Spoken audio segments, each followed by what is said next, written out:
Nargiza ustoz. Xush kelibsiz. Siz bilamiz, birinchi dastavval farzandingizni bizga berdingiz. Ularni o'qitdingiz. Farzandingiz juda ham zo'r natijalar ko'rsatdi, chempionlar bo'ldi. Mana o'zingiz faoliyatga kirib keldingiz, ya'ni mental arifmetika treneri sifatida mana bir necha yildan beri ishlab kelasiz.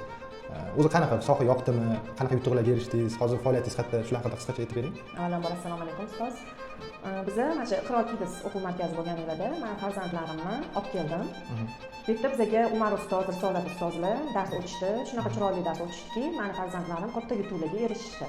Bu farzandlarim orqasidan ona bo'lib men o'zim ham juda qiziqib qoldim mental arifmetikaga. Chunki mental arifmetikani foydasini ko'rganimdan nafaqat matematika yo'nalishi hisob kitobda, ya'ni bolalarimni o'zini boshqa fanlarga bo'lgan o'sishini, ularni tezligini, hattoki onalar bilan farzandiga uy ishlarini qildira olmaydi ko'p onalar, ya'ni bola quloqsiz bo'ladi.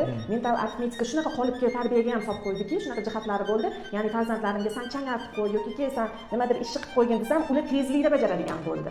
Ya'ni unga ham vaqt qo'yadigan bo'ldi. O'sha vaqt asosida farzandlarim shunaqa qiziqib ketishdi. Mental arifmetika bizning hayotimizda juda ham muhim rol o'ynashdi, ishtirok etishdi. Juda katta ahamiyatga va darajaga, bolalarim o'sish darajalariga zo'r natijaga erishdik biz bu yo'nalish bo'yicha. Keyin o'zingiz ham bizda o'qidingiz, trenerlik kursida. Albatta, keyin o'zim qiziqib qolganimdan keyin farzandlarimning o'rtoqlari qo'yishmadi, farzandlarimning yutuqlarini ko'rib, keyin men o'zim ham kelib sizga murojaat qildim. Umar ustozni qo'llarida o'zim ham o'qib, sertifikatimni olib chiqdim. Hozir faoliyatingiz qanaqa? Kimlarga dars berasiz? Hozircha faoliyatim maktab o'quvchilariga shu 1-sinf, 3-sinfgacha bo'lgan bolalarga dars beryapman.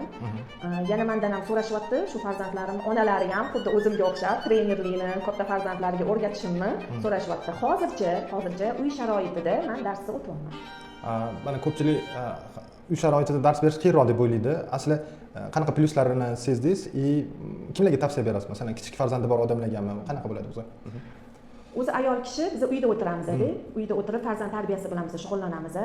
Uyda o'tirgan ayol kishi ham bemalol pul topsa bo'ladi. Hattoki men onlayn dars ham qilaman o'quvchilarimga. Onlayn dars ochib, men ko'chaga ham chiqmayman. Meni oshiqcha vaqtim ham bo'lmaydi. Farzandlarimni oldida o'tirib, yarim bir soat o'quvchilarim bilan shug'ullanaman. Uyda o'tirib shunaqa dars beraman, o'quvchilarim ham kelishadi, men ham o'quvchilarimnikiga boraman va onlayn asosida darslar ham o'tamiz. Zo'r.